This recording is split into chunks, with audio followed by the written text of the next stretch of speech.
Welcome to Cincinnati Soccer Talk, powered by FC Cincinnati supporters. Get in touch, soccer fans. Email us at cincysoccertalk@spnt.tv. Now, here is your host, Nick Suberling. Hey, what's happening, Cincinnati Soccer Talkers? Happy New Year. Welcome to 2018. We're glad you're with us. The first podcast of the 2018 year. Glad you're with us. I'm Subs. A lot to get to this week. New signings for FC Cincinnati. We're going to be highlighting those a little bit later on.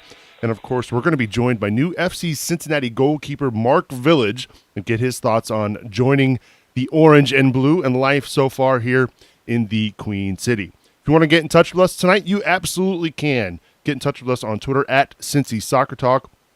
We'll also be reading the YouTube and Facebook comments as well, and you can also email us at feedback@cincinnatysoccertalk.com. Captains! Hey, we've got an episode captain this week. Let's give it up to Mike Bowman. Mike Bowman, thank you very much, Mike, for wearing the armband for this episode of CST. We really appreciate your support. If you're interested in being an episode captain here of Cincinnati Soccer Talk, log on to cincinnatysoccertalk.com/support. All right, let's welcome in my tag team partners for the week. I'll start with the one and only Brian Weigel. Brian, how you doing, buddy? Not too bad, but Nick, if I was any better, I'd be eating myself through Toledo. Congrats on your 8-year anniversary for eating 50 chicken nuggets in a sitting. I know it's nothing about soccer, but hey, congratulations, sir. 8-year anniversary. Yeah, 8 years ago today. There is YouTube evidence of this feat. 50 McDonald's chicken nuggets in 10 minutes. It's not my... Nick eats Toledo, everybody. This guy does everything. He does soccer. He did football. He did like a Adam Richman ripoff. This guy's a legend. Oh, I thought that was going to happen at the end of the podcast. But no, we're starting off with that. That's fantastic. Glad to have you back, Bri, and Happy New Year to you as well. You too, sir. And, of course, we've also got back Griffin. He's got a new friend. Griffin, how are you doing, buddy?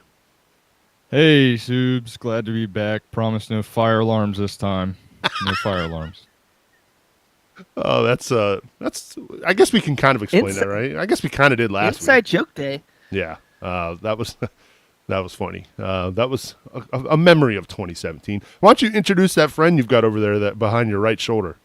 Well, I've had Angry Brian here on my left for a while. I thought I'd even out the forces, if you will, and have Brad Weigel on my right side here. See if we can't get some good energy here.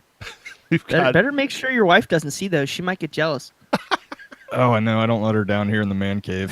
Oh, that's hilarious. So you got Angry Brian, and is that Happy Brad? Happy Brad. All right. Oh, so welcome, Happy Brad, to the show. Glad to have you back, Griffin. And last but not least, we're welcoming back. It's been a while, but we're pleased to have back Benjamin Knapp here on the program. Ben, Happy New Year, buddy. Oh, Happy New Year to you. I'm glad to be back. I know it's been, since last year. Finally, got the joke out. Well done. Yeah, no, it's been a good year. Exciting talking about, we were just talking about all the friends and family, FCC's all they're talking about. Got my brand new dad present, the one present you get for all of Christmas. So I love it, especially since it's been bitter cold. I don't know what you're doing up there, but down here, we're just avoiding it. It's cold. It's very cold. I'll tell you what, I'm used to it living up here in Toledo, being here on the lake. It is frigid at times, but you get used to it. But I can't imagine like folks in Cincinnati what we're dealing with. Are they closing schools yet? Yeah, not quite. Boys are off tomorrow. Oh wow! Yeah, they just sent a message out that said the wind advisory. It's going to be too cold. Don't even get me started on that. Anyway. We're going to talk some soccer tonight here. We're going to be joined by Mark Village from FC Cincinnati here in just a few moments. But before we can do that, MLS Watch is in overdrive. I mean, I think we were 5 minutes into the new year before we got our first tweet asking when the announcement was going to be, Bri. I know people are super sensitive right now. They want answers. They want to know when is it going to happen. But did you expect that tweet 5 minutes in? Well, not 5 minutes in, but I do think we should definitely tease everybody that we'll have some information at the end of the show. So keep staying tuned. Maybe we'll have a hint or a tip or something. Skip-a-doo. Maybe get you some info for MLS to Cincy here. But yeah, I mean, it's been pretty crazy. What we had a tweet out with Jamie McLaughlin doing some flips, and everybody thought that meant something. And it was just me sitting in a waiting room of a children's hospital, just biding time. So nothing there yet. Yeah, I wish we were there. I wish that, we had answers for folks. And I get why. I really do. And I'm sure you can understand, Ben, why people are absolutely on board. They want the news. They want it confirmed, especially with Nashville jumping, ahead of Cincinnati, a proven market here, a proven soccer market here. But I think the message we should all preach is patience, right? I mean, at this point, I don't think there's much to worry about. No, I think everybody went into panic once Nashville went in first, because especially the people who kind of had any idea what was going on, they thought, well, it's going to be Sacramento and then us or Nashville. So when somebody said Nashville, panic just ensued, and everyone went, "What are we doing? What's going?" So I think, yeah, it's just that patience. We're still confident. We still, just because Nashville's in doesn't mean we're out. So I think it was just kind of taking everybody's finger off the panic button and realizing, hey, that means nothing. Our bid's still beautiful. We're building a great roster. Just relax. Just enjoy the time we have, because when the announcement comes, because I'm on the Bill train, when the announcement comes, we'll all get to party, and we'll laugh about all the stress that we had going on before it. Griff, you got anything to add there? Yeah, just have faith. Orange and Blue Nation, the Sacramento ship is taking on water, and just have faith and a little bit of patience. Well, okay, so guys, let's start this off, and we'll talk about Ledesma later on the show. But there's a reason why this guy signed. He's not going to sign if there wasn't some really good feelings, some really good vibes going into maybe the foreseeable future for FC Cincinnati. So, of course, we'll talk about it a little bit later at the show. But yeah, good things are ahead, I think. Well, Brian, that same thing could be said about the Frisch's partnership. I mean, oh yeah. As he takes a drink from his Yeti, I like that. Some refreshed Frisch's branding too. I mean, this is a whole new Frisch's. It's not the fat big boy anymore. It's a really fat big boy. So, yeah, no, it's good stuff. We're gonna have what's the darn hamburger that they give with the tartar sauce? It's a big boy. The big boy. Oh, big boy. Are you kidding me? Dummy over here. This is the guy who made a cheese coney last night. So hey, sorry about that. Yeah, that's pretty cool. That's a pretty cool little add-on for FC Cincinnati. Just another local business, one to be a part of it. So that's awesome. I'm on board with the Frisch's sponsorship deal. And the fact that we can get Frisch's now at the games, man, I'm jacked. I'm a super big boy kind of guy myself. I don't know if you can see by the big tire I've got right here in my gut, but no tartar sauce in the Bailey though. Oh, see, no. I was hoping that we could do that. Come on. No We could do it. We'll fall and slip the tartar sauce toss on a goal. Ooh. Oh no! Somebody said get the big boy doing the PKs versus sprinkles. That's what I want to see. I'd pay to see that. The old school MLS shoot-off style. Dribble at him from midfield. Big boy goes at the donut. Frisch's plus Forrest Lasso equals little kid big boy from Tina Harris on Facebook. Love it. Yeah, that is some exciting news that came down today. So Frisch's hopping on board with FC Cincinnati. So one more food item that you get to check out at Nippert Stadium this upcoming summer. So be on the lookout for that. All right, as we mentioned, we're going to be joined now by one of the newest goalkeepers here at FC Cincinnati. He is the one and only Mark Village, and he joins us now on the King's Hammer Hotline. Mark, welcome to Cincinnati Soccer Talk. Welcome to the Queen City, my friend. Hey, thank you very much. Happy New Year to you guys, and happy new season to you guys as well. Well, thank you very much. I got to ask, I know you've got to be excited to be coming to a town a lot going on, not just with the MLS side, but just the fact that this is a team in the USL on the rise, building a roster that is just absolutely loaded. You've got to be absolutely ecstatic to be here in town. Oh, absolutely. I mean, you look at the signings that are coming in day after day. It's like, holy, it's going to be an exciting year, I think. So my question to you is, how excited are you to take some of these lightning shots from some of these guys like Ledesma and Heinemann? Who's the hardest shot you've ever faced? Oh, that's a that's a tough one. But you know what? I think it is going to be exciting day after day. You're going to be tested. You're going to be tested every single training session, and I think that's only going to make everyone better. Right? Everyone's going to be on top of their game every single training session, and we're just going to go up from there, I think. So, we know you came from Vancouver Whitecaps FC2, and now you're ended up here with FC Cincinnati. But tell us a little bit how you got to become a pro, and then how you ended up here in Cincinnati. Well, honestly, I played my university soccer out near Vancouver. It was a university called University of Fraser Valley. And I think I got noticed by Alan because he also coached a nearby university, which was Simon Fraser University.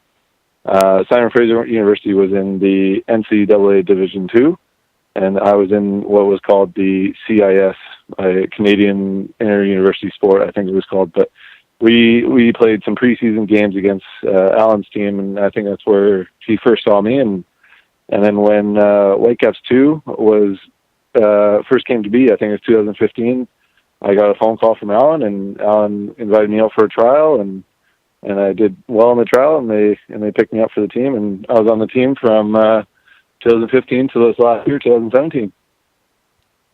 Now, Mark, we had new goalkeeper coach Jack Stern on the show not too long ago, actually, and he was absolutely ecstatic to be here in town.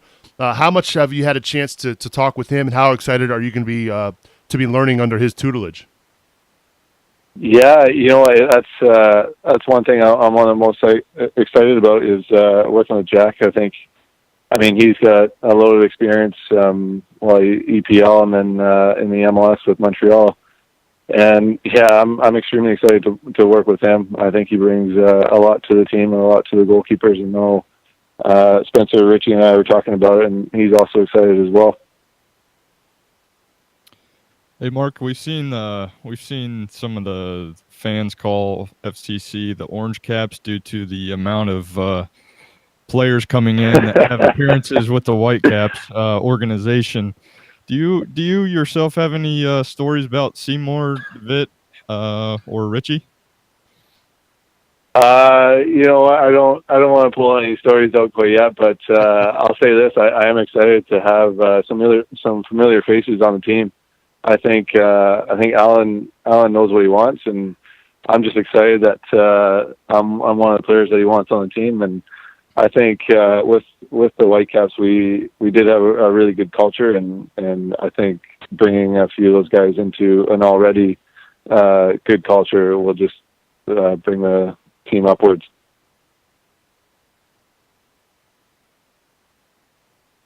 You guys have any funny stories with any of your compatriots? I know I see you and Seymour joke a lot on social media. Have any funny stories about these guys? Well, no, off the top of my head, I think the banter in the locker room is always present.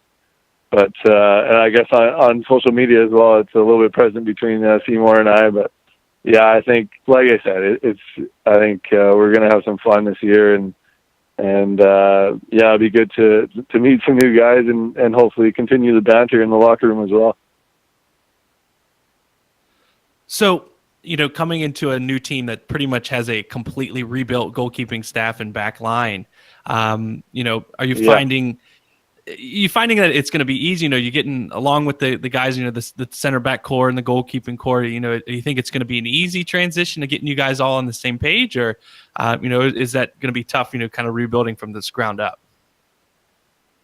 Yeah, you know what? It's like you said, it's going to be completely new goalkeepers and a new back line. It looks like I think we got to connect early on and trying to get on the same page early on, because obviously that's well, in my opinion, that's what really makes your team go forward is having a solid back line. You can't really attack without a solid back line. So I think, yeah, like I said, I think as long as we get on the same page early on and get that settled in and get comfortable with each other and get to know each other and learn each other's tendencies and whatnot, I think we'll be all right going forward.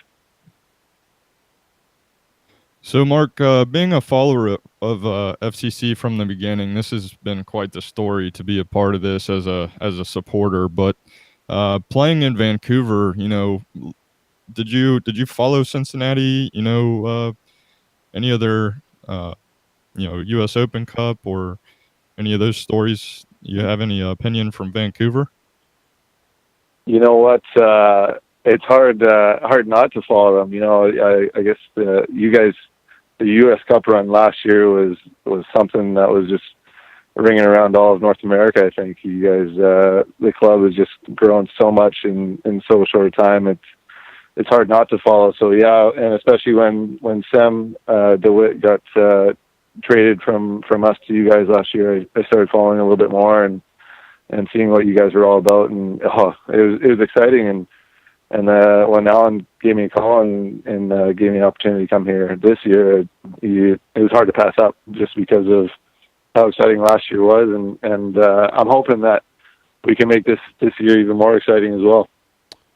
Well, Mark, I got to tell you, because we knew we were going to have a goalkeeper on the show tonight, we have three former, well, I'll say former for myself, as well as Griffin. Okay. Ben is our resident goalkeeper here on the show, so I got to ask, how did you get into goalkeeping? What made you want to be a goalkeeper, and what's your favorite part about being a goalkeeper?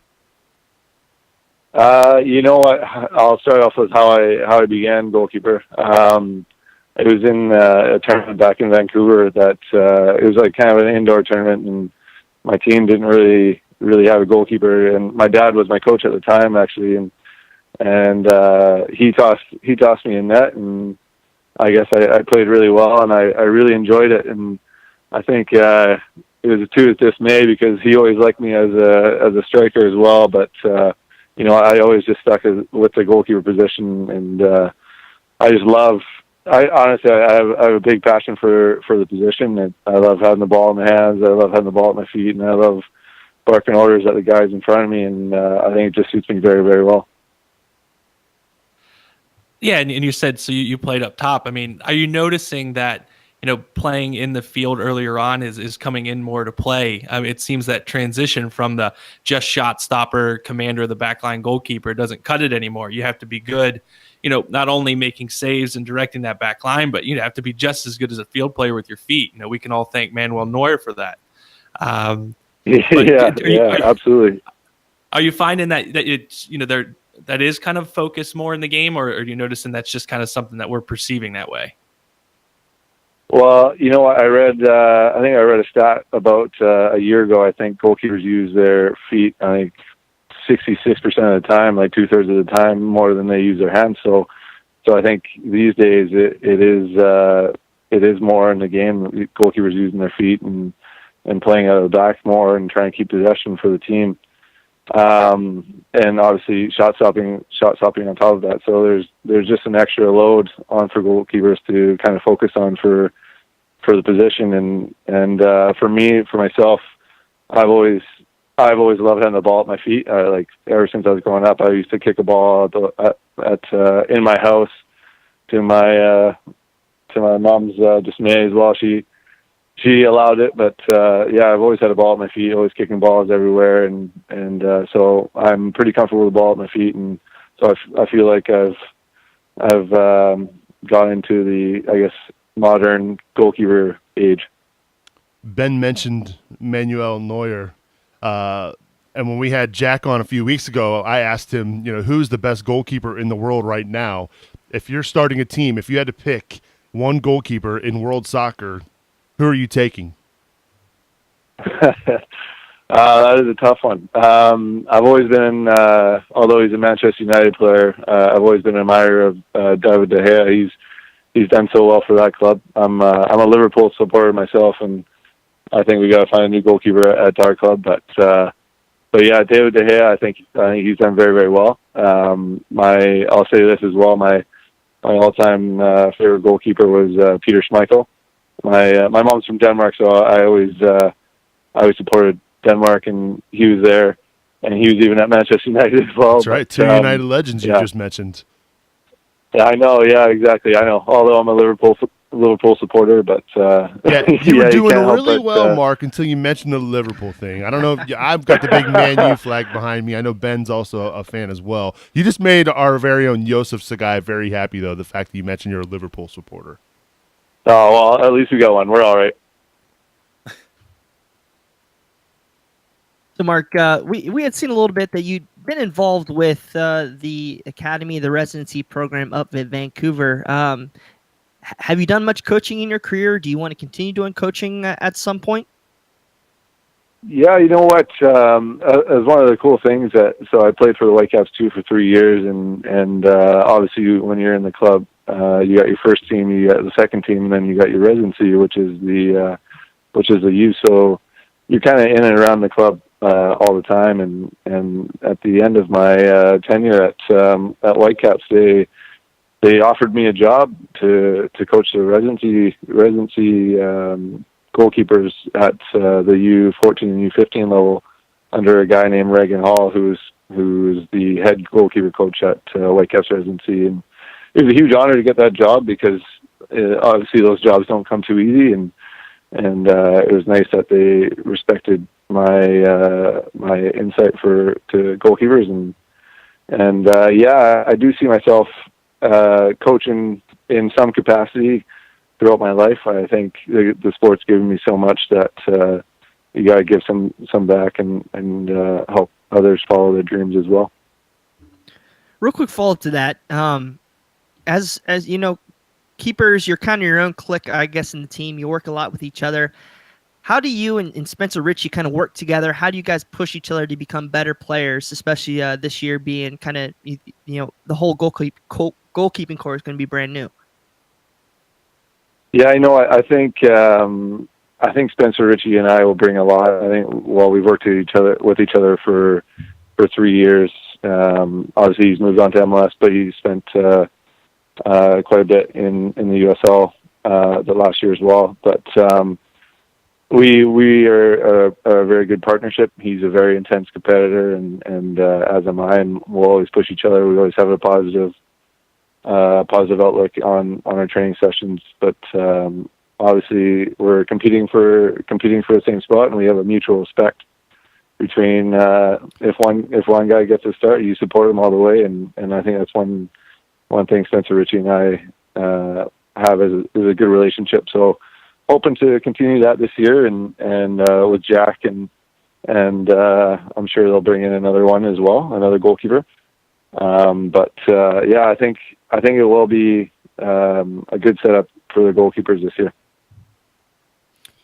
Mark, have you been able to settle down a little bit and check out the city of Cincinnati?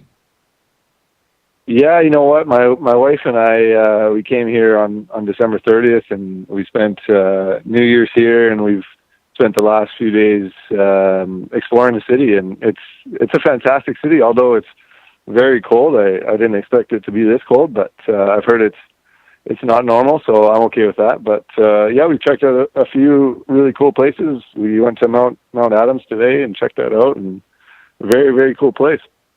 I know one place where you can go to warm up, Mark, and that is Skyline Chili. Have you had a chance to even try it yet, or have you even seen one yet? You know what? I did see one. We were walking down Vine Street a few days ago, and even my wife pointed it out, and I honestly had never heard of it before, but she was pretty enthused to see it.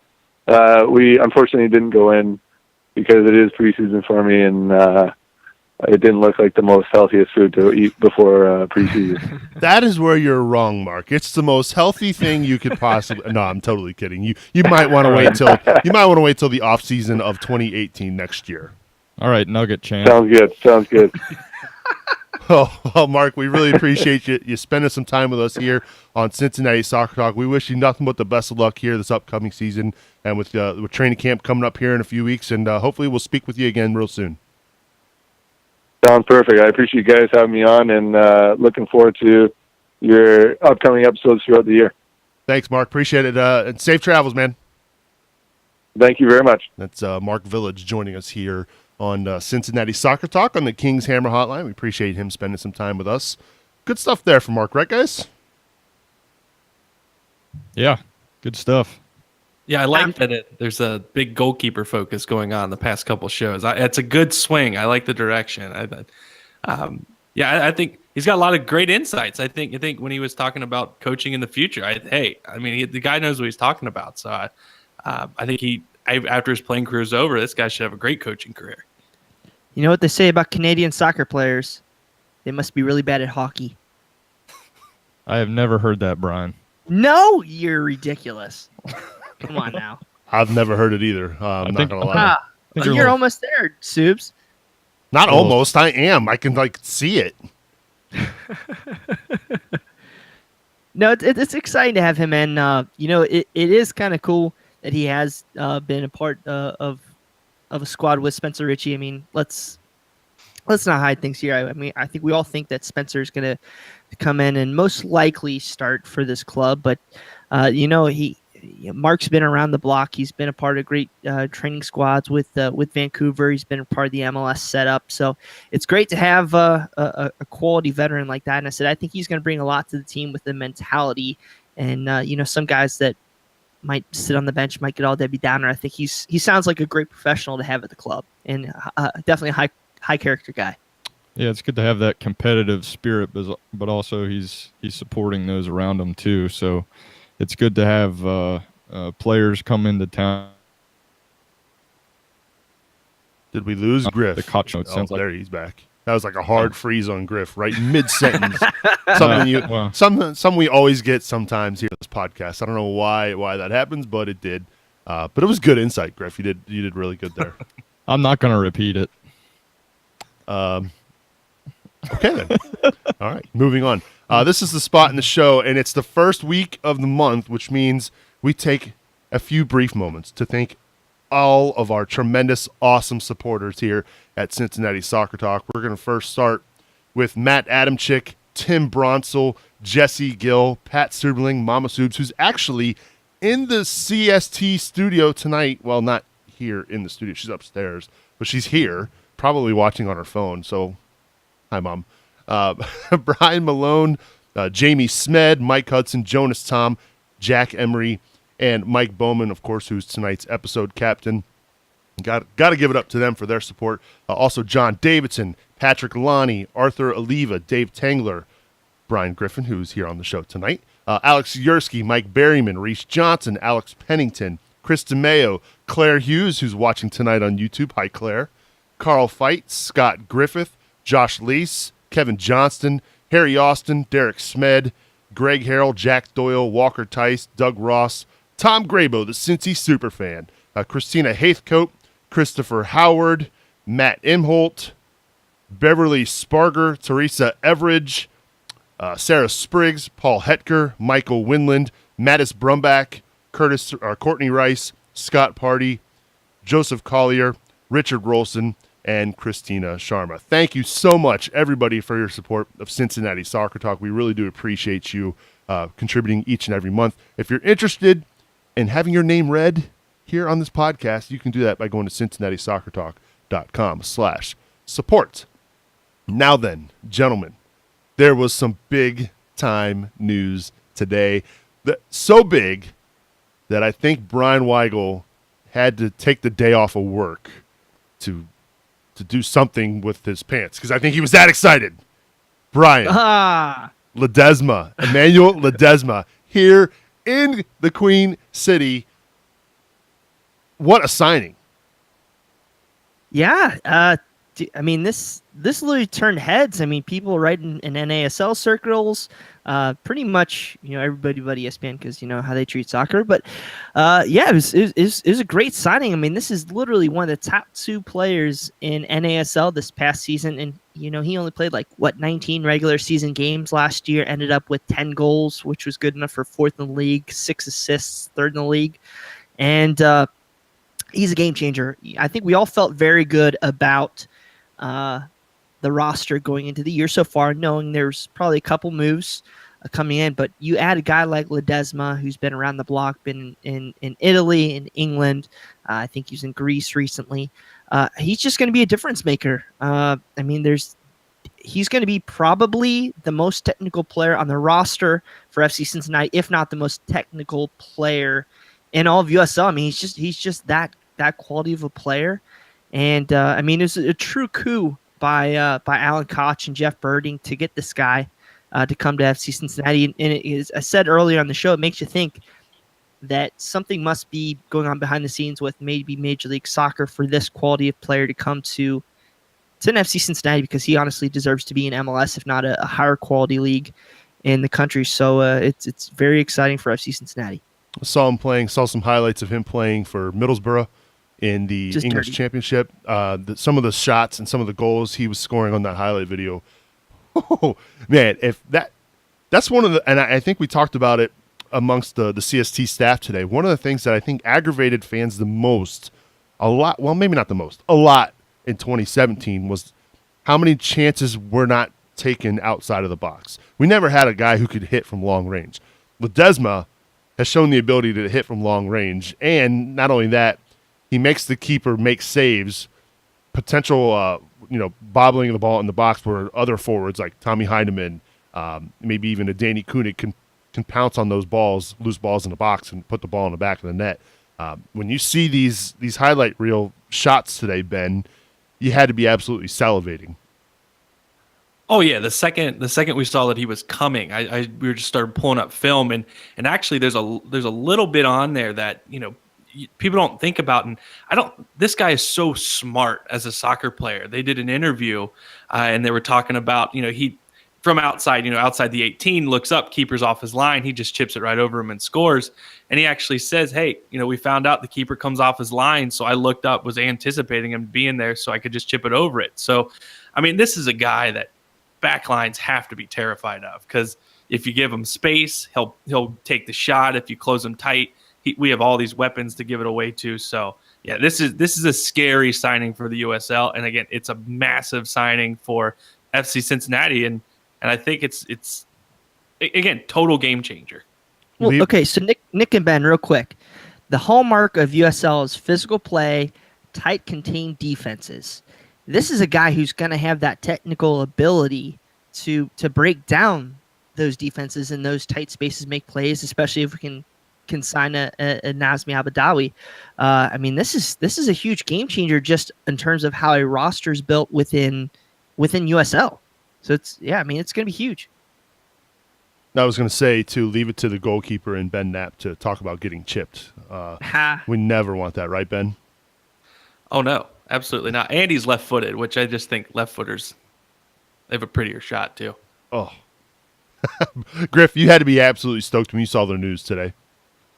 Yeah, he's the type of player that's not only dangerous himself, but makes the teammates around him that much better. So, I mean, I've been saying since Koch took the helm, I couldn't wait for him to have a full offseason to build a squad, and boy, I am not disappointed whatsoever. On Reddit, FCC Newport, which is ironically the worst Reddit name ever, Ledesma created 73 chances in NASL play last year, 19 regular season games. Best in the league by far. The second best was 56 chances created by Tommy Heineman? Oh, Nazmi, really? Yeah, Abidawi. And he played 32 matches. So if this shows you guys the type of player that wants to come to FC Cincinnati, the quality of selling job that Coach Koch is doing to get guys to come out to mid-major sports town in the Midwest. So I'm very impressed so far with Coach Koch, with Jeff Birding and Carl Leonard loosening up the purse strings, because he did not come cheap. I mean, this is a for real signing that it's a big boy signing that I guarantee you he's on a very good contract. So props to FC Cincinnati here. So the Argentinian is in the fold here for FC Cincinnati going forward.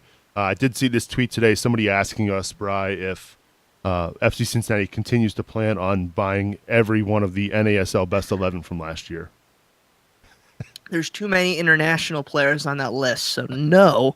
But if there's a way that we could get around that rule, it'd be pretty sweet. But Ben and I were talking about this earlier today.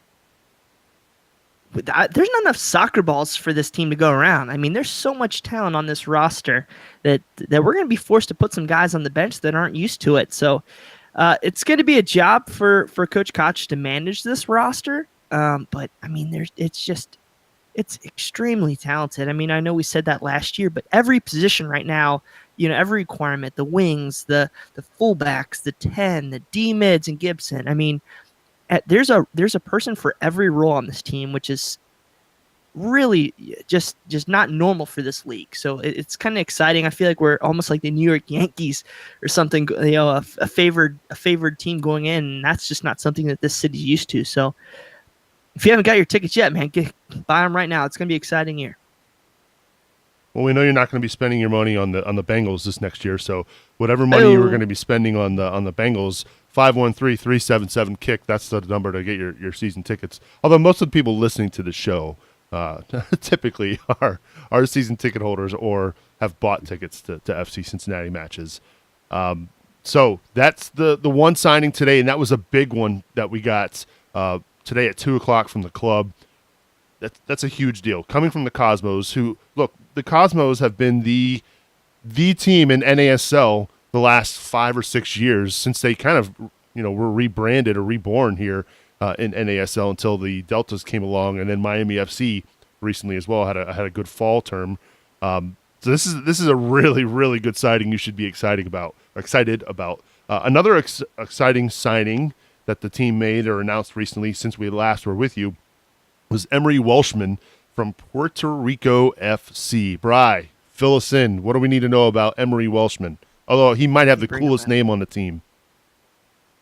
He might. He definitely might. I mean, I think Mark Village is still a pretty cool name just because you never hear anybody with Village. But so real quick, just quick scouting report. He's a fast forward, physical player. I think he stands about 6 foot tall. But he's been in some really difficult situations in his career. He's always been a pretty hyped player, taken by Toronto FC, I think 16th in the Super Draft, so first round draft pick in MLS in 2013. But he's been plagued by injuries. He's only had really one full season of play, and that was in 2015 with Real Monarchs. Of course, he did play, I think, 22 games this past year for a troubled Puerto Rico FC side. I mean, he's a quality player. Always had a lot of how do I say it? He's always been hyped, but he's never kind of realized all that hype. He's kind of been a late bloomer, and I'm pretty excited for him. I'm not as hyped as I am with some of our other signings, but I think this is a guy you bring in who has just got all the upside in the world. I think Charlie Hatch said that if this is somebody that performs, he should be on an MLS roster, and I do agree with that. And we'll see what happens if he can come back from a torn hip labrum, have a full off season with FC Cincinnati or preseason, and then work his way into the team. So, yeah, I mean, am I thrilled? Sure.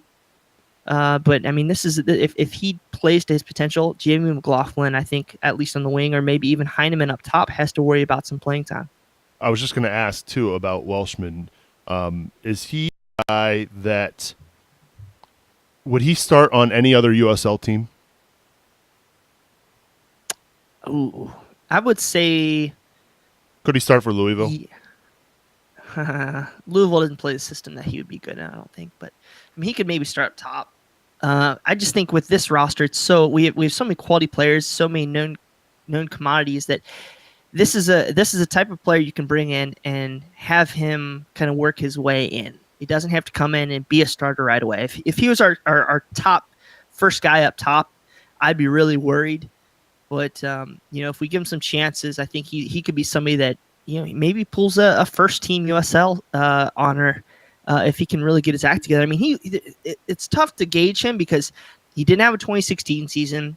2017 was so tough because he was coming back from injuries, a little overweight, had to kind of get back into his form, and he played on just the worst NASL side in Puerto Rico FC. Of course, they had all those issues with the hurricanes and everything, so it was a really kind of up and down year for them. But I mean, 5 goals. He was kind of referred to, I think, as like the one-man show for them. So yeah, we'll see what happens. I mean, definitely be excited for him that this is a guy that's going to take a chance to come here and really find his way. So if you're interested in reading more about our 2 newest signings, Emery Welshman and Emmanuel Ledesma, make sure you go to CincinnatiSoccerTalk.com. We've got a couple of write-ups for both of those players. So again, check it out, CincinnatiSoccerTalk.com. Let's talk about some of these other departures from FC Cincinnati. No surprises here because we knew they were going to be not returning to the team next year, but Kadeem Dakers going to St. Louis FC. Griffin, I think I can speak for everybody when I say bye. Yeah, I wasn't quite as excited as Boston, but you know, I give it to Kadeem. He had heart, and I liked seeing him on the pitch and how hard he played. But it's the quality of the league's gone up, and I won't miss seeing him on the roster. So I'm glad he got another opportunity somewhere else. I'm sure you feel those same sentiments, Ben. Well, yeah, St. Louis has 3 signings. The good, the bad, and the ugly. They got. I'm not going to tell you which one. Okay, Dakers is the bad one. But subtle there, buddy. Subtle. But it's I hate to see a guy fizzle out and not be able to take another job in the league. I think he could potentially be a good signing for them. I don't think he's a bad player. I just don't think he fit FC Cincinnati. I mean, we took him for a reason. Obviously, there's talent there. Good for him finding another job, and hopefully he can continue to play and play well. And I'll say the same thing I said about Corey. Hopefully he scores, but never against us. Yeah, I was along the lines of Boston a year ago, very excited about this signing, and it just never, from the get-go, Bride, never really seemed to work out. And that early red card, I think that also didn't help his cause either. Nothing good comes out of Louisville, and that lived true for him and Aiden. And on that note, we move on. on. Oh, come on. I need a little reaction from you guys. What was that second name? Aiden. Oh. Aiden Quinn. Did he play on the team? No, that's what I was just going to say. I don't remember any of these guys appearing on the stat sheet. I think he's the only FC Cincinnati player to miss a penalty kick against the Fire. What? Anyway, Dallas J. They're good guys. Yeah, they are. And we wish them nothing but the best of luck. It just did not work out here in Cincinnati. And so on that, we move on to Dallas J., former goalkeeper for FC Cincinnati, former backup goalkeeper for FC Cincinnati, now heading out west to play and suit up for Phoenix Rising. Ben, as our resident goalkeeper, Griffin was more of a midfield player who just got a lot of red cards and couldn't stay on the field, so they put him in goal. I found that out before the show tonight. So I'm going to you, Ben, because, well, you were on scholarship. Talk about Dallas J. and the fact that he headed out to Phoenix and what that means for him. Oh, again, he has a great highlight video, and to a lot of FC Cincinnati fans, they don't even know he's on the team. I mean, he never saw the field here. So, especially with goalkeepers, if you're not playing, it's tough to people to think you're any good, because a lot of guys look great in training, but game time is really when it matters. So, I'm happy to see him go out to Phoenix. That's a good club. I think Drogba was there. I don't know if he's still part of the team or part of the ownership, or, it's a nice club. It's a much, probably more his style as far as weather goes, a little bit warmer, a little bit drier air. So again, I think he's a good keeper. Hopefully he gets some playing time, and who knows, he might be making a seat crow and be the best keeper in the USL. So, good luck to him. Any thoughts there, Griff? Good luck to him. We had a little connection as he played for the Guam national team, and I spent some time on Guam myself. So I got to talk to him a few times. He's a great guy, and once again, I'm glad he's getting another opportunity somewhere else. Yeah, I think we all agree with that. He didn't get his chances here with FC Cincinnati. Mainly, you're stuck behind Mitch, who planted himself as the clear number one And unfortunately, in the few times he did get in, we all kind of missed Mitch. And that's no knock on Jay. I think he's going to be a fine goalkeeper out in Phoenix. Mitch was Mitch. So really tough to get by him there in the goalkeeper group there for FC Cincinnati. So those are some of the signings and departures. Again, check out CincinnatiSoccerTalk.com for more information about those. In the meantime, let's talk a little bit about the current roster and where we think it stands and what are we looking at in depth chart-wise. We kind of hinted at it a little earlier tonight about where do we see guys like Jimmy McLaughlin fitting in with this group now. They keep bringing in these wingers and these forwards. Is it too early to do a depth chart, Brian Weigel? Not at all, because Ben and I agree on everything, so this should be fun. That's sarcasm if you haven't been able to pick that up. I don't sense that at all. You guys need to get in our Slack chat. It's so funny. Yesterday, actually, this expanded onto Twitter. And by the way, thank you to Connor Paquette because he makes these awesome images. I don't know if you guys seen him out there. Different GIFs, different videos and other things about the roster. So if you haven't checked that out, go check his Twitter out there. But we had this discussion yesterday, really kind of focused on Emery Welshman, how he got the number 10 jersey. And everybody out there said, oh, he's number 10. He's not a number 10. FC Cincinnati finally cleared that up, which I'm thankful for because he's a good quality player, but he's not a number 10. He's a forward or maybe a left winger. But yeah, I mean, this is gonna be a tough puzzle to piece in here for Coach Kotz. So I don't know. Do we want to start with just saying our best 11? Do we want to start with saying who we rank over who? How do we want to handle this here? Well, let's first. I was thinking best 11. I was going to say let's first talk about currently it's at 21. We think it's going to expand even more, right, Bri? Is it 22 or 21? I don't know. The show notes you wrote up said 21. So. Yeah. Well. All right. I mean, I think it's definitely going to come into. I think we gotta have a third keeper. I think you're going to see Nazmi Abu Dhabi. Yeah, Ben Knapp. There you go. I think you're going to see Abu Dhabi come in hopefully soon. If you're hearing some things through different sources, quotation mark sources, that he's going to be signed for FC Cincinnati, which that could be a very good sign for our MLS bid as well. So, yeah, I mean, I'm trying to think where else we could maybe use a guy. Maybe a fullback. I mean, I'm really struggling to see what type of player we need to bring in to really complete this roster. How comfortable are you right now with the center back spot? It just depends what we play. If we play a 4-man back line, I think yeah. If we play a 3-man back line, I think it gets a little iffy.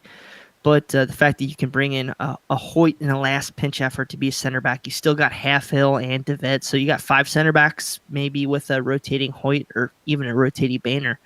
I think we're pretty solid there. I mean, look at do you guys saw?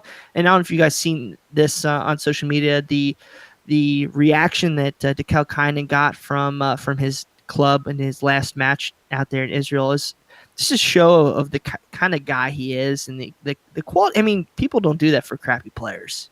I mean, just the tribute he got from his club, the tifos, the special T-shirts they wore. So, I mean, if he's leading your back line there, I feel pretty confident, even though, I mean, it's a different league, but I think he's going to be a pretty good stud for this club. So I think you've already just penciled him in as a starter at center back. Is that what you're saying? He's like the only lock, I think, on that back line that I can pencil in. I think you can. Correct me if I'm wrong, Ben. I think a lock at right back is Matt Boehner. I think based on last season he has to be. That, and again, when we were talking about depth, I think fullback depth would be where I would want somebody, but it's just going to be rotation and maybe to see if after Josu's surgery if he's still 100%. But yeah, Boehner played incredible. It would be interesting to see if they go to a 4-back and he has to hang back a little bit more, be a little bit more defensive. If he would want to keep that role that way. But yeah, Boehner just played too well to be on the bench. Now, again, completely rebuilt back line, but yeah, he's a lock for me. I'm sure Brian disagrees, but I mean, Hoyt started the last 3 games, right?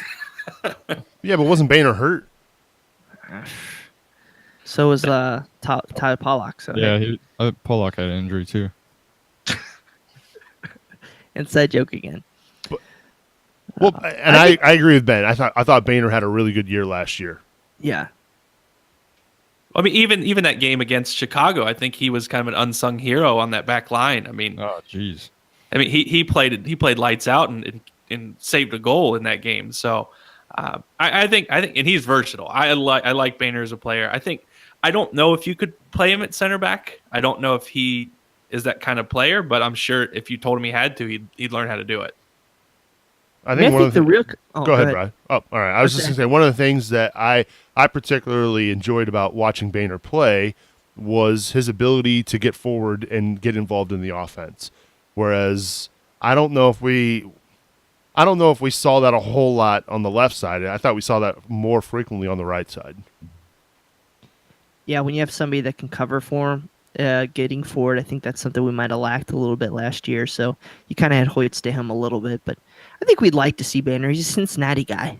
I think we're all rooting for him. That's nothing against Hoyt. We like him as well, but there's something about a hometown. He's one of our own kind of guys. But I think the real competition we kind of just talked about a minute ago was the center back between Kynan, who I think's a lock, and then Lasso and Barrett. Somebody mentioned today that Lasso's definitely winning the PR battle there, but I mean that doesn't really matter anything. I'd have to agree with you. No, I would have to agree with you, Brian, about Lasso. The things that we're seeing on social media from him, working out, really taking to, being here in the Queen City. You're right; it doesn't necessarily mean anything. But if I had to make my early guess, which will probably be 100% wrong, I would see you put Boehner on the right, Kynan at right center back. You got Lasso at left center back, and then what are we thinking for the left back spot, guys? Lance Lang. I mean that's. I always saw him as more of an offensive player, but with Ledesma, I mean, there's not a spot on the wing, I don't think, up top now for him. So you drop him back there. That way you can get, again, this is going to be an extremely attack-minded team, I think. Especially, if you get Boehner and Lance on the wings, flying up and down the field, you're going to have, teams just packing it in. It's going to be more how will FC Cincinnati break down these teams as opposed to how are they going to stop letting these, late goals in, because when you score 5, it doesn't matter if you give up 4. So it has to be Lance Lang. I had Josu penciled in all day until they made the signing. So yeah, that's who I have. Do you agree with that, Griff? Yes, I do. I think Lance adds a versatility aspect that would be pretty lethal to the squad. So that's the back line. Where do we stand now? Are we thinking formation-wise? And I think now that we've seen some of these signings come in, are we thinking of 4-2-3-1 here? Oh my God, that's the $1 million question. It just really depends. I think where we do get Al-Badawi. I think he's a lock in like a 10 role, Cam. It's really, where does Ledesma fit in? Is he going to be on the wing, or is he going to be in like a second striker role? Like he was very good in a 4-4-1-1 role last year for the Cosmos. And from what we heard with Nipun Chopra of SockTakes.com, that's his most comfortable role. But the name's slipping me right now for midfield press. He said that he's equally as good on the wing. And, I mean, more wing attacks, more versatility. Even if he, say Lance Lang comes up the left and Ledesma comes and slips in centrally in the attack, you can do a 4-2-3-1. So I think it's going to be it's probably going to be a revolving formation just on how much we're possessing the ball and how much we're able to break down the attack for. Kind of what Ben said is, I think it's going to be the chance where we hold possession this year versus being dominated on the defensive front. If they do a 4-2-3-1, Ben, who are your 2 defensive midfielders? Well, I think it has to be Walker and Gibson. And I think what that allows for, if you have Walker and Gibson holding that CDM position, I think you could see, in my head, you could see Welshman and you could see Ledesma and you could see, who's ever playing Cam kind of play that floating role where they can, one might be up the middle, one might be up the sides to start, but you can see them kind of fluidly moving throughout the game. And I think that's what would make it more dangerous because you got a guy like Welshman who just floats into positions. He's really good movement off the ball. Ledesma who can control a team and change the game. So I think those two are going to be probably the most important pieces to this team because if they can hold down that defensive midfield, it allows for the offensive players to do much more. Yeah, let's kind of talk about that midfield and the wings. We've been talking a little bit about Welshman being a winger. McLaughlin, where does he fit in here? We always talk about McLaughlin being the guy to tuck it in and go centrally. This guy had 84 cross opportunities in 2016. 84. That's pretty good. He still tried to get the ball. Was trying to get the ball. Did you say 2016 or 2017? Whatever. 2017. Oh, okay. I was gonna say. Okay. Dude, it's just time change. I'm writing 2017 on my checks. Come on now. You're right. Welshman. Yeah, dude, come on now. 2017, Emery Welshman had 7 open play cross opportunities. So it really is going to matter, I think, here what Coach Koch just kind of what tactically, formation and tactics, they're different things. What does Coach Koch tactically expect from that winger role or a secondary forward role to see, kind of where these guys fit in on the pitch. So it's not a like for like. We got to remember that it's not like for like. It's a lot more tactically. It's a lot more nuanced than what we might just see. Oh, we need to plug so and so into 4-2-3-1. One of those names, I was gonna say, Griff. One of those names I haven't heard anybody mention yet in this discussion is Corbin Bone. Where does he fit in? Yeah, he's definitely a rotation player. I think he would, maybe pair up with Gibson or Walker, kind of defensive mid, a little distributing. But Brian talking about the crossing opportunities, I don't think we're going to need 0 crosses this year because Ledesma is going to rip them from the 18 every time. So that's hopeful. That's hopeful. I think we'll score more with our feet than our head this year. I hope that's the case. I really do. And I hope that we start seeing a lot more goals from outside of the box. I mean, I think we're going to see it, and Ben kind of hinted at it. I think we're going to see a lot of teams park that bus down at Nippert Stadium. And the question is, do we have the guys that can break down defenses that are just packed in? Well, it's what I said, 10 minutes ago. We have guys that are offered different looks, and they can fit into different situations on how we want to operate. I mean, we can still throw Heineman into the box. He's a guy that's known really for scoring with his head, or maybe getting the ball in open space and unleashing a shot. So there definitely is that role there. You got Koenig who's scored a couple goals with his head. So I mean, we got a really versatile group here. And we're not going to be relying on somebody every single game. We can't. This squad will not say, "Hey, Jibby, we need you to score a goal every game to win." We don't need that. We got so much talent throughout the whole pitch, and we can hopefully score different ways. Now, of course, that's all on paper right now, and we've seen how that worked last preseason. So, but I do feel hopeful because you see a plan, and there really wasn't that plan last year. It was like, okay, Fordyce, we hope you can fit into this box. Mansoray, you played forward. We hope you can fit into that wing role a little bit. So I feel a little bit more hopeful with it. It seems like there's a clear vision. Oh, and by the way, we're switching managers 2 days before training camp, which did not help, which we talked about last week. So if there's one spot on this roster, guys, what needs filled? What are you looking at saying, we could really use maybe 1 or 2 guys at this spot? I mean, every team's looking for a Cam. Everybody's looking for that 10 to be the ultimate game changer, playmaker, whatever you want to call him. If I'm Brian, we know that guy is probably coming. But that would be the biggest thing that this team needs is just that calming force in the middle. Kenny, kind of took up that mantle, but he's always been a little bit more defensive minded. So, just that guy that can be that link between the midfield and the forwards. See, Ben, I'm going to actually disagree with you that he's not in need anymore, because with, if we would play like a 4-4-1-1 with Ledesma, all you need is somebody in that midfield. You have Walker and you have Gibson, guys that are known to be able to pass the ball a little bit.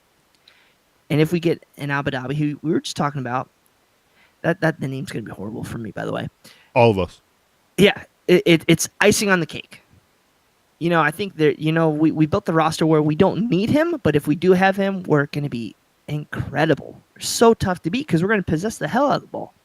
And, sorry, go ahead. Well, I was just saying, we got this comment on YouTube from Harry Austin. He says, my concern would be parking the bus and open to the counter. And at this point, he's not sold on the back line. I wouldn't worry too much about this back line. The biggest thing is going to be, if anything, I'm more worried about the goalkeeper spot, with it being a brand new line plus the goalkeeper. I mean, sure. If this guy doesn't come in, he's not confident, he's not giving them their, if he's not telling the guys where they need to be on those counters, that tears the whole thing down. And, especially since you're going to have some veteran guys back there, they have to listen. They have to respect the goalkeeper. I'm not. It's Kynan. Yeah. That's how you pronounce it.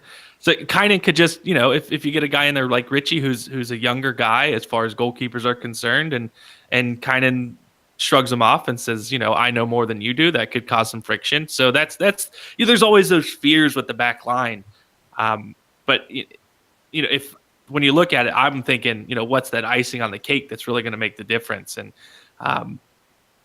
unless Tim Howard decides he's going to pop over to FC Cincinnati, I think we got some of the best available guys in those spots already. Yeah, I think that's a good point, Ben. I mean, that is a position. I still think Spencer Richie's going to be a stud. And that's, I put that story out there this past week, 10 things I want to see in 2018. And I want to see him, Mitch Hildebrandt, who? And I think this is a guy that can do it. I mean, we've seen some video from our village. I'm sure he could offer some things too, but I feel very confident also hearing, that we will have a third goalkeeper soon. And what's Koch said about everything? He said, I want two guys to compete for every position. So that makes me think that this isn't going to be a guy. No offense, Dan Williams. I think the world of you, but I think this is going to be a guy that's really going to come in and push. And we might not see a keeper start 30 games this year. We might see a 20-10 split. You saw it with St. Louis on maybe what we need. Maybe a guy who's better with his feet. Maybe a guy who's better just shot stopper. So I think you're going to see some competition out of that spot here real soon.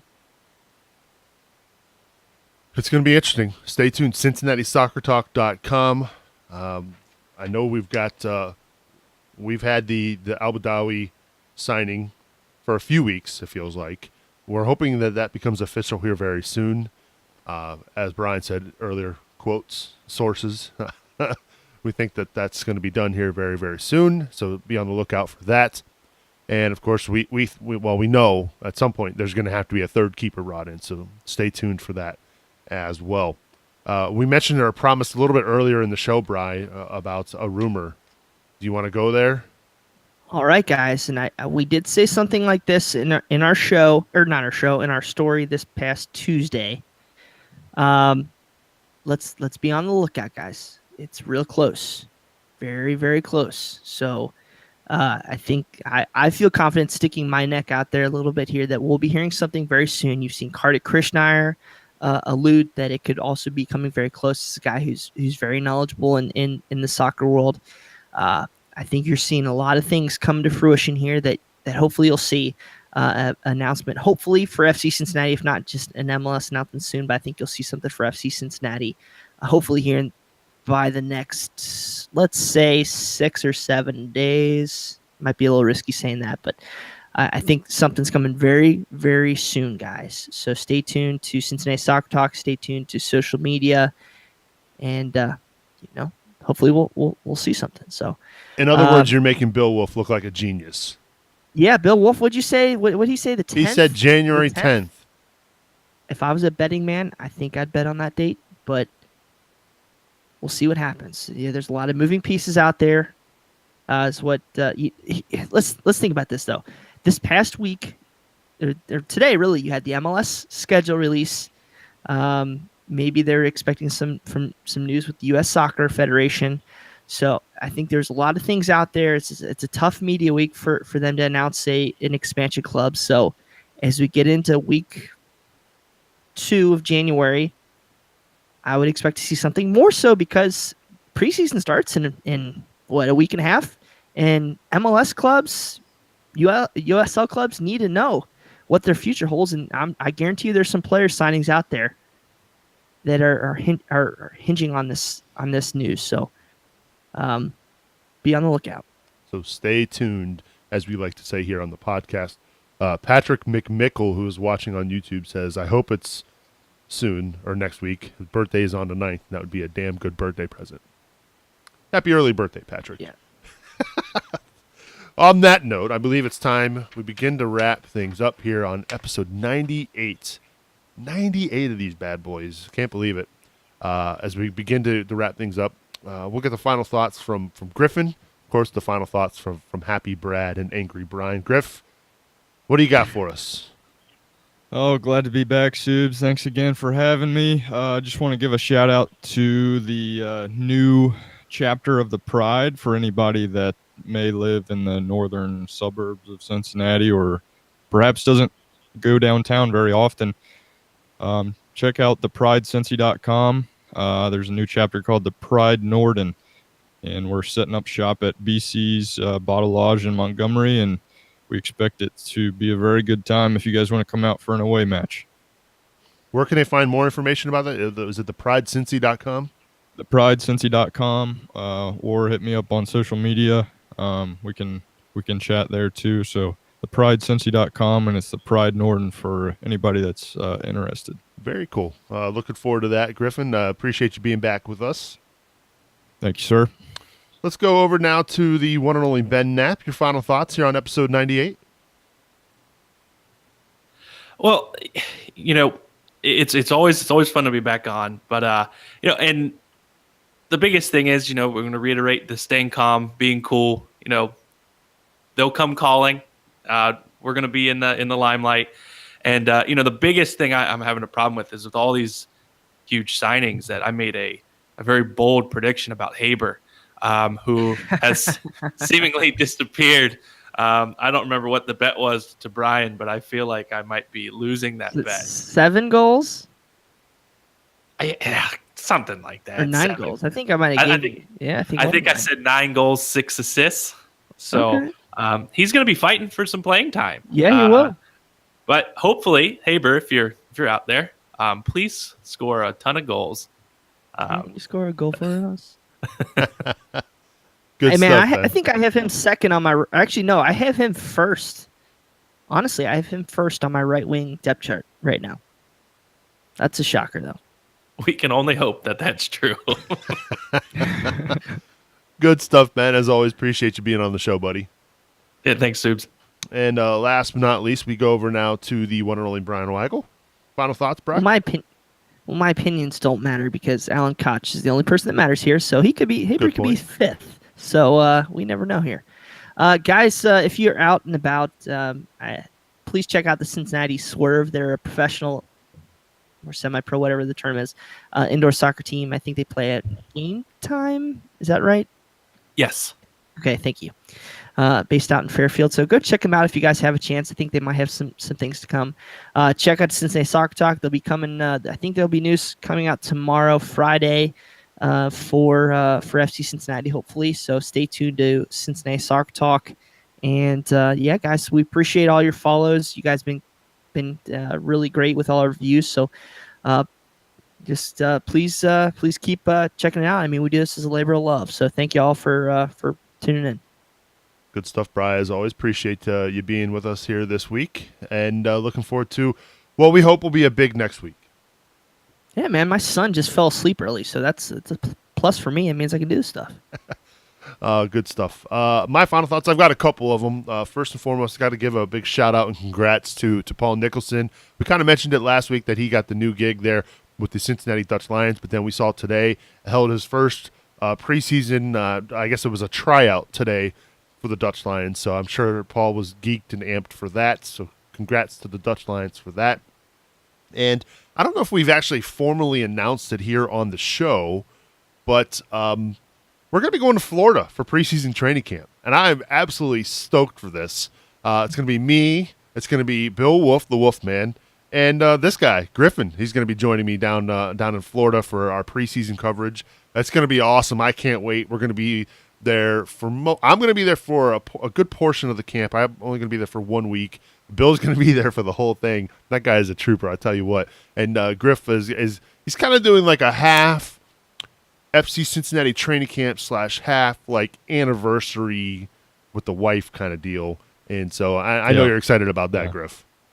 Yeah, the last time I went to Florida, it was a little wet, so hopefully it'll be a little more dry this time. And no fire alarms, No fire of course. alarms. That's the biggest thing. Yeah, no fire alarms. Jeez. Hang up, Griff. No, it's going to be a good time, and a lot. And I'll be completely honest: the Florida trip would not have happened without the support of our supporters and for folks who tune in each and every week. We're really excited, and we've got a lot of good plans and big plans in store for training camp. So you won't want to miss that here in the next few weeks. Believe it or not, I'll be flying out a month from today to Florida. It's crazy to think about that. We're a month away from being down at IMG, so that's going to be a good time.